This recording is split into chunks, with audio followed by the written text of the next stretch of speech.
तो welcome back दोस्तों। आज हम बात करने वाले हैं वन पीस के 1115 वाले एपिसोड के बारे में। और इस एपिसोड का नाम है the navy surprise, the navy headquarter for admiral Kuzan. तो इस एपिसोड के स्टार्ट में हमें पिछले एपिसोड का रिकेप दिखाते हैं, जहाँ पे कुजान ब्लैक बियर्ड से कहता है कि मैं बहुत ही गुस्से में हूँ और मेरा दिल भी टूटा हुआ है। तुम इससे अंदाजा लगा सकते हो कि पहले फाइट किसने स्टार्ट की होगी। तो फिर हमें अगले सीन में दिखाते हैं, जहाँ पे कुजान की बातें सुनकर ब्लैक बियर्ड गुस्से में आ जाता है और ये देख के कैटरीना लेवन और वैन ऑगर स्टेप बैक कर जाते हैं। और फिर गुस्से में ब्लैक बियर्ड अपने हाथ में हाकी को इन्फ्लुएंस करके दीवार पे दे मारता है, जिससे दीवार टूट जाती है। और फिर ब्लैक बियर्ड कुजान की ओर आगे बढ़ता है और कहता है कि क्या तुम्हारा दिल टूटा हुआ है, क्या ये काइनों की वजह से तो नहीं है। और ये सुन के कुजान गुस्सा हो जाता है और अपने हाथ में पकड़े हुए ग्लास को आइस में जमा देता है। और ये देख ब्लैक बियर्ड भी अपने डार्क डार्क डेविल फुल की पावर का इस्तेमाल करने लगता है। और फिर हमें आगे दिखाते हैं, जहाँ पे कुजान और ब्लैक बियर्ड पायलट मजे से पार्टी कर रहे होते हैं। और फिर जेसस बर्गस खुश होते हुए कहता है कि हमें और भी दारू चाहिए। और फिर ब्लैक बियर्ड कहता है मुझे लगता है तुम बहुत ही दारू पीने वाले हो आइस पॉप। और जवाब में ओकी जी कहता है मुझे लगता है तुम भी ज्यादा ही पियोगे कुत्ते के बच्चे। और इतना बोलने के बाद दोनों ही जोर जोर से हंसने लगते हैं। और फिर ब्लैक बियर्ड ओकी जी से पूछता है कि अक्का इन्होंने क्या किया, हमें भी तो बताओ।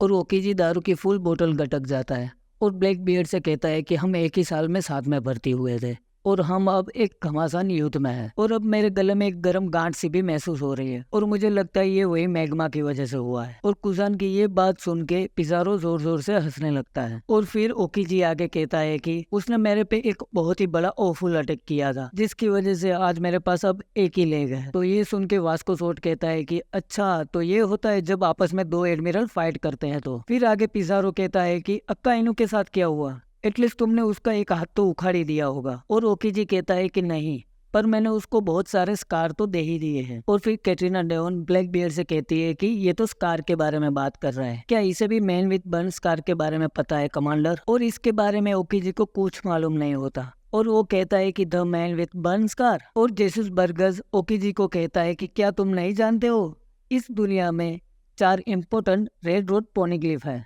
और इनमें से 2 एक काइडो और एक बिग मून के पास है और बाकी के 2 का हमें पता नहीं है। और ब्लैक बियर्ड ओकी जी से कहता है कि उनमें से एक red road poneglyph man with burn scar के पास है। और ओकी जी ब्लैक बियर्ड को अपने छाती में जो स्कार लगा है वो दिखाते हुए कहता है कि शायद ये बंदा मैं ही हूँ। और फिर जेसस बर्गस कहता है कि ये स्कार तो तुम्हें थोड़े टाइम पहले ही मिला है। और ये सुन के वास्को और लेफिटेट हंसने लगते हैं। और आगे लेफिटेट कहता है कि रूमर्स तो ऐसे है कि वो आदमी पिच ब्लैक कलर की शिप चलाता है, अगर कोई उसको अप्रोच करता है तो वो एक जाइंट वर्लपुल क्रिएट करता है और उनमें सबको डुबा देता है, और शायद वो भी एक डेविल फ्रूट पावर यूजर है। और फिर सिरायू कहता है कि मुझे तो लगता है कि वो वर्ल्ड गवर्नमेंट के लिए काम कर रहा है और इनफैक्ट वर्ल्ड गवर्नमेंट की कोई डीप डार्क साइड भी है और इसी की वजह से उन्होंने भी एक स्टोन को होल्ड किया हुआ है और ये the greatest One Piece treasure के पास पहुंचने में मदद करेगा। और फिर ब्लैक बियर्ड ओकी जी से कहता है कि तुम मुझे बताओ, तुम्हें कुछ पता है इसके बारे में। और ओकी जी जवाब में कहता है द पोनिग्लिफ, उसके साथ तो मेरी सिर्फ कड़वी यादें ही है और अगर ओहारा में मैंने ये रेड स्टोन देखा होता तो मुझे जरूर याद होता। बस मुझे इतना ही याद है कि मेरा बेस्ट फ्रेंड वर्ल्ड गवर्नमेंट के अगेंस्ट खड़ा था और एक लड़की की दुख भरी आंखें और उसका फेट दोनों ही मेरे हाथ में था। और इतना कह के पूरी बोतल गटक जाता है। और फिर जेसस बर्गस कहता है कि ये कैसी नीरस भरी कहानी है। और फिर लेफिटेट ब्लैक बियर्ड से कहता है कि कमांडर हमें क्या करना चाहिए। और आगे कहता है अगर हम इसकी पावर को ले लेते हैं तो आगे हमारे लिए बहुत ही अच्छा होगा। और ये बातें ओकी जी सुन लेता है और आसपास की सभी चीजों को आइस में फ्रीज कर देता है और कहता है क्या तुम सभी आइस वर्ल्ड में जाना चाहते हो। और ये देख के ब्लैक बियर्ड पायलट की फट जाती है और ओकी जी को कहता है कि रुक जाओ, तुम्हें हम सभी को फ्रीज करने की जरूरत नहीं है। और फिर कैटरीना डेवन कहती है कि ये देखो, ये तो बहुत ही बढ़िया पावर है। और चिरायू कहता है हाँ, चिली चिली फ्रूट, और ये पावर को पाना तो बहुत ही अच्छा रहेगा। और ओकी जी कहता है अच्छा, मुझे पता है तुम सभी लोग डेविल फ्रूट पावर यूजर्स को हंटिंग करते हो, अगर करना ये है तो आ जाओ। और इतना कह के ओकी जी आसपास की सारी चीजों को आइस में फ्रीज कर देता है। और तभी ब्लैक बियर्ड चिल्लाते हुए ओकी जी को कहता है कि रुक जाओ, मैं सॉरी कहता हूँ, मेरे क्रू मेंबर ने जो भी कहा वो अच्छा नहीं था और मैं भी ऐसा नहीं करना चाहता हूँ। और मैं तुम्हें एक चीज पूछना चाहता हूँ, क्या तुम मेरी शिप को ज्वाइन करोगे। और ये सुन के ओकी जी और ब्लैक बियर्ड के मेंबर्स चौंक जाते हैं। और ये सुन के डोक्यू कहता है क्या कैप्टन तुम पागल तो नहीं हो गए हो। तभी ब्लैक बियर्ड ओकी जी से कहता है कि तुम अभी अनएम्प्लॉयड हो सही कहा ना, तुम्हें जाने के लिए एक जगह चाहिए और तुम कर भी क्या सकते हो, और तुम्हें गार्डियन जस्टिस ने निकाल भी दिया है। तभी ओकीजी हंसते हुए कहता है कि मैं इतना नीचे डूब गया हूँ कि एक पायलट को मेरी अनएम्प्लॉयमेंट के बारे में इतनी पड़ी है। और तभी ब्लैक बियर कहता है कि तुम्हें जहाँ जाना है जाओ, तुम्हें जो करना है करो, तुम जहाँ पे भी जाओगे कहीं ना कहीं तुम एक स्ट्राइप में फंसे ही रहोगे। तब तुम कौन से फ्लैग के अंडर फाइट करना पसंद करोगे? और मैं नेवी के लोगों से बहुत ही अलग हूँ और मेरा ब्रांड ऑफ जस्टिस भी उनसे बहुत अलग है। और फिर ओकीजी कहता है तुम मूर्ख मत बनो, मैं ऐसे तो कैसे तुम जैसे आदमी पर ट्रस्ट कर सकता हूँ जिसके साथ मैंने थोड़ी ही बहुत शराब पी है। और तभी ब्लैक बियर कहता है कि रुक जाओ, मैं ऐसा नहीं कह रहा, तुम्हें कोई मिसअंडरस्टैंडिंग हो रही है और हम ग्रुप के गुड फ्रेंड्स भी नहीं है। और फिर ब्लैक बियर एक वियर्ड सा लुक देता है और कहता है ये तो एक पायरेट ग्रुप के लिए है, और कहता है ये सब चीजें तो हम अपनी म्यूचुअल इंटरेस्ट के लिए कर रहे हैं और अभी तुम फ्री हो, तुम्हें जो करना है तुम अब कर सकते हो। और फिर सीन प्रेजेंट में आ जाता है जहाँ पे ओकीजी अपनी सारी पुरानी यादें याद करता है। और फिर कुजान एक लंबी सांस लेता है। फिर गार्ब कुजान से कहता है कि हिबारी को वापस नॉर्मल कर दो और कोबी को यहाँ से जाने दो और तुम भी नेवी में वापस आ जाओ। और फिर कुजान अपने सिर को खुजाते हुए गार्ब से कहता है कि तुम जरा भी नहीं बदले हो, तुम्हें जो कहना होता है वो तुम कह देते हो। और फिर कुजान जोर से चिल्लाते हुए कहता है कि मैं ऐसा कुछ भी नहीं होने दूंगा गार्ब साहब। और इसके बाद गार्ब कोबी को स्टैंड बैक होने को कहता है। फिर ओकीजी कहता है मुझे पसंद है तुम जिस तरह से स्ट्रेट फॉरवर्ड हो, तो मैं जिस तरह जीना चाहता हूँ मैं जी रहा हूँ। और फिर गार्ब अपनी फुल स्टैंड के साथ अपनी हाकी को बढ़ाता है और कुजान की ओर आगे बढ़ता है। और कुजान अपने डेविल फ्रूट पावर का यूज करके गार्ब के पैर जमा देता है और उसके बाद आइस बॉल का इस्तेमाल करता है। उसकी वजह से गार्ब पूरा जम जाता है और ये देख के कोबी शौक हो जाता है और ये देख के बाकी के पायलट बहुत ही खुश हो जाते हैं। और फिर कुजान आइस का एक टुकड़ा तोड़ता है और उसको बड़ा बना लेता है। फिर गार्ब से कहता है कि सबसे ज्यादा प्यारे स्टूडेंट को बचाने के लिए तुम अपने पिछले वाले फेवरेट स्टूडेंट को मार डालोगे क्या? और गार्ब हंसते हुए कुजान से कहता है कि तुम अभी भी पास्ट में मत जियो इडियट, और तुम्हें इसी मोमेंट को जीना चाहिए। और इतना के अपनी हाकी से पूरे आइस बॉल को तोड़ देता है और अंदर से बाहर आ जाता है। और ये देख के सभी पायलट की फट जाती है। और फिर कुजान गार्ब के ऊपर आइस थ्रो करता है लेकिन गार्ब उससे डोज कर जाता है। और फिर गार्ब हाकी के पंच से सारी आइस को तोड़ते हुए उसके ऊपर वापस फेंकता है, पर कुजान उस सभी आइस को डोज कर जाता है। और फिर कुजान गार्ब के ऊपर वापस से आइस बॉल का इस्तेमाल करता है, पर गार्ब सारी आइस बॉल को डोज करते हुए आगे बढ़ता है और कहता है कि सुन लो कुजान, और तेजी से आगे दौड़ता है और आइस के ऊपर पंच मार के पूरी आइस को तोड़ देता है और गार्ब कुजान के ऊपर हमला कर देता है।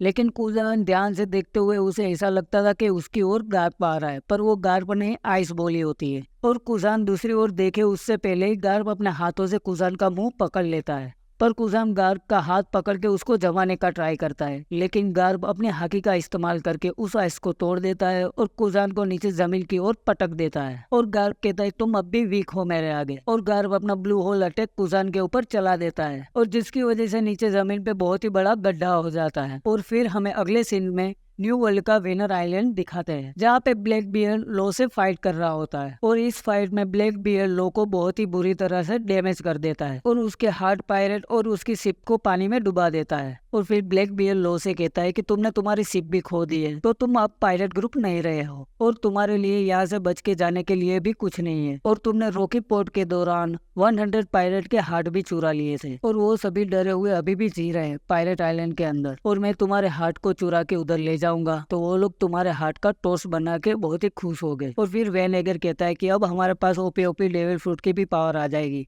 और ये तो बहुत ही अच्छा ट्विस्ट रहेगा। और इस बात के ऊपर बर्गस और डोक्यू हाँ में मिलाते हैं और फिर बेपो पे दिखाते हैं जो कहता है कि कुछ भी हो जाए मुझे उन्हें बचाना पड़ेगा। और फिर बेपो वो वाली बात याद करता है कि जहाँ पे चोपर ने बेपो के लिए रंबल बॉल बनाई होती है, और रंबल बॉल देख के बेपो बहुत ही खुश होता है। और चोपर बेपो से कहता है कि मैं गारंटी नहीं दे सकता कि ये पक्का काम करेगा कि नहीं करेगा, पर बेपो उस रंबल बॉल को खा लेता है। और फिर ब्लैक बियर को दिखाते हैं जो कह रहा होता है कि मैं डिसाइड नहीं कर पा रहा था या ओपी फ्रूट को मैं यूज करूँ या सेल कर दूं, और ये मुझे अपनी जवानी भी वापस दे सकता है ना। और ब्लैक बियर जैसे ही लो के फ्रूट को चुराने जा रहा होता है तभी बेपो अपने मिंक वाले फॉर्म में आ जाता है और कहता है कि मेरे कैप्टन को जाने दो। और इतना कह के बेपो उन सभी को पंजा मार के वहां से दूर फेंक देता है। और ये देख के ब्लैक बियर्ड भी हैरान हो जाता है और कहता है अभी तो मून भी नहीं निकला है, फिर भी ये कैसे अपने सलोंग वाले फॉर्म में आ गया है। तभी वेन एगर बुलेट फायर कर देता है बेपो के ऊपर पर बेपो पहाड़ जैसी एक चट्टान को निकाल के और उस बुलेट को ब्लॉक करते हुए वैनगर की ओर बढ़ने लगता है और वो चट्टान बेपो ब्लैक बियर्ड के ऊपर मार देता है और वैनगर बेपो के पीछे आ जाता है, लेकिन बेपो उसे महसूस कर लेता है और उसे लात मार के हवा में उड़ा देता है और फिर लो की ओर बढ़ने लगता है और उसकी रंबल पावर भी खत्म हो जाती है और वो वापस से नॉर्मल फॉर्म में आ जाता है और तुरंत ही नीचे गिर जाता है और जैसे तैसे करके बेपो वहां से उठ खड़ा होता है और लो को लेके वहां से भागने के लिए समुद्र में कूद जाता है और तभी ये देख के ब्लैक बियर्ड बरगद से कहता है कि उसको भागने मत देना और बेपो लो को लेके समुद्र में तैर रहा होता है, लेकिन लो कहता है कि हमें वापस मुड़ जाना चाहिए और हमें अपने फ्रेंड्स को पीछे नहीं छोड़ना चाहिए और बेपो कहता है नहीं, मैं ऐसा कुछ नहीं करूंगा और बेपो कहता है कि उन पे ट्रस्ट करो। नॉर्थ के कोल्ड पोर्ट से लेकर अभी तक उन लोगों ने सभी जगह सरवाइव किया है और वो आगे भी बच जाएंगे और कोई भी यहाँ पे नहीं मरेगा। और जेसस बर्गस लो और बेपो को रोकने के लिए बड़ी बड़ी चट्टानें उनके ऊपर पानी में फेंकने लगता है और जेसस बर्गस ने फेंकी हुई चट्टान बेपो के बाजू में गिरती है, जिसकी वजह से लो और बेपो पानी के अंदर चले जाते हैं और फिर बेपो लो से कहता है कि मरना मत और वहां से लेके निकल जाता है और न्यू वर्ल्ड के विनर आइलैंड की ये फाइट में ब्लैक बियर्ड जीत जाता है क्योंकि हार्ड पायरेट की शिप डूब जाती है और लो भी डिफीट हो जाता है और ब्लैक बियर्ड जीत जाता है और यहाँ पे ये एपिसोड खत्म होता है। तो हम मिलते हैं अगले एपिसोड में, तब तक के लिए बाय।